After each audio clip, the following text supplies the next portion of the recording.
السلام علیکم۔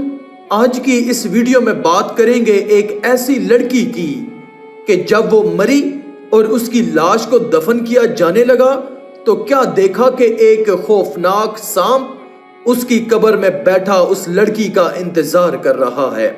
عبرت حاصل کرنے کے لیے اس ویڈیو کو پورا ضرور دیکھیں، اور اگر یہ ویڈیو پسند آئے تو کمنٹ میں استغفار لکھ کر اللہ کی قدرت چینل کو سبسکرائب کر دیں۔ شکریہ۔ ایک دفعہ کا واقعہ ہے، کسی جگہ ایک نوجوان لڑکی کا انتقال ہو گیا۔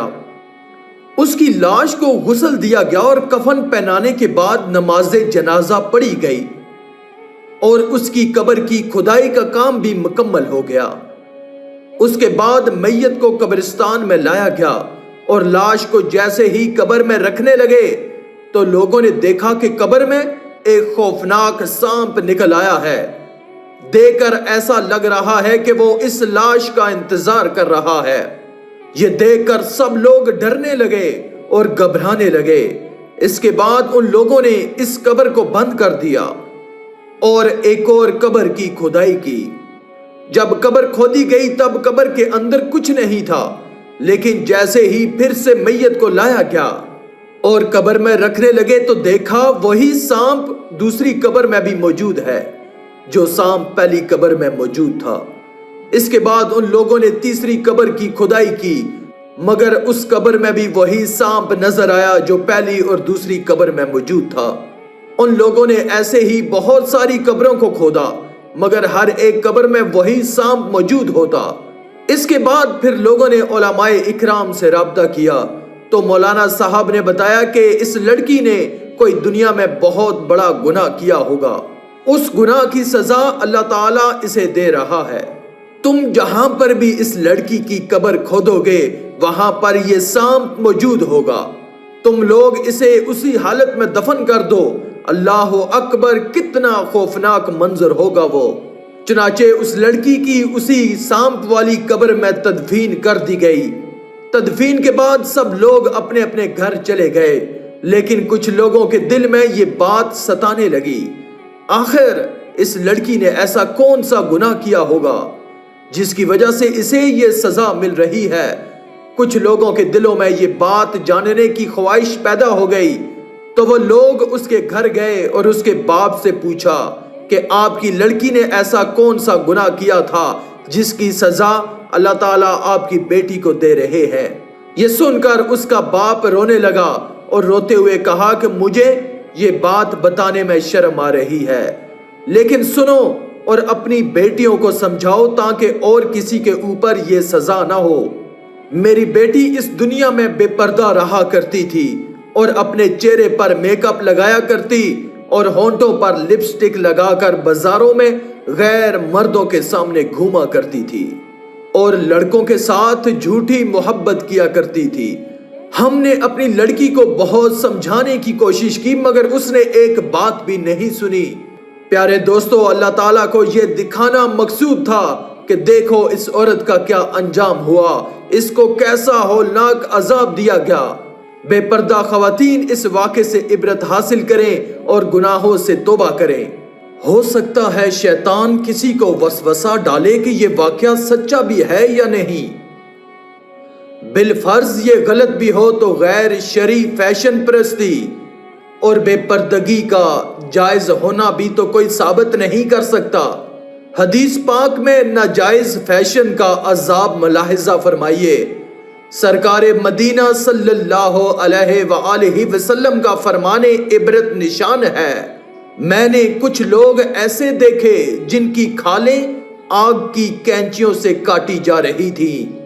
میرے استفسار پر بتایا گیا کہ یہ وہ لوگ ہیں جو ناجائز اشیاء سے زینت حاصل کرتے تھے، اور میں نے ایک گڑھا بھی دیکھا جس میں سے چیخو پکار کی آوازیں آ رہی تھیں۔ میرے دریافت کرنے پر بتایا گیا کہ یہ وہ عورتیں ہیں جو ناجائز اشیاء کے ذریعے زینت کیا کرتی تھی۔ یاد رکھیے، نیل پالش کی تہ ناخنوں پر جم جاتی ہے، لہٰذا ایسی حالت میں وضو کرنے سے نہ وضو ہوتا ہے نہ نہانے سے غسل اترتا ہے۔ جب وضو و غسل نہ ہو تو نماز بھی نہیں ہوتی۔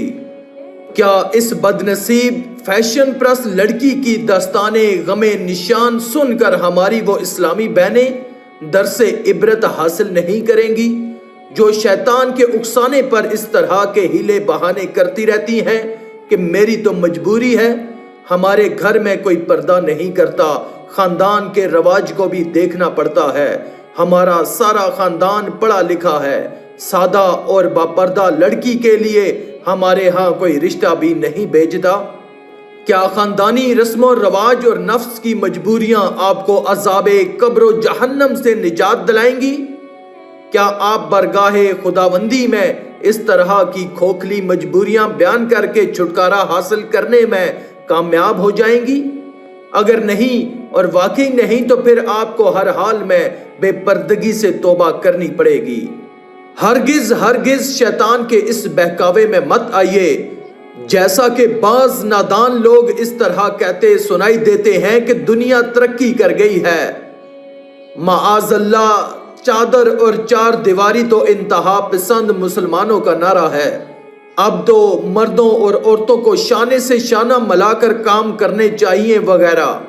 یقیناً ایک مسلمان کے لیے قرآن کی دلیل کافی ہوتی ہے، لہٰذا دل کی آنکھوں سے قرآن پاک کی یہ آیت کریمہ سنیے، جس کا ترجمہ ہے کہ اور اپنے گھروں میں ٹھہری رہو اور بے پردہ نہ رہو جیسے اگلی جاہلیت کی بے پردگی۔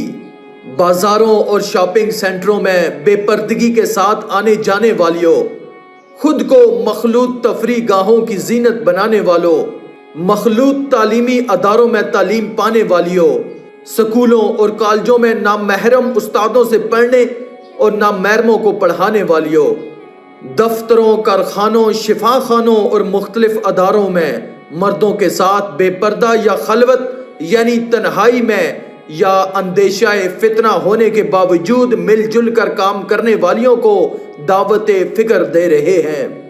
دوستو، اور موت کا مزہ تو ہر ایک نے چکھنا ہے اور قبر کی اندھیری کوٹھڑی میں ضرور جانا ہے، لیکن ہم لوگ اس دنیا کی رنگینیوں میں اس قدر مگن ہو گئے ہیں کہ قبر کو بھول گئے۔ لیکن قبر ہمیں نہیں بھولی، قبر ہمیں ہر وقت یاد کرتی ہے۔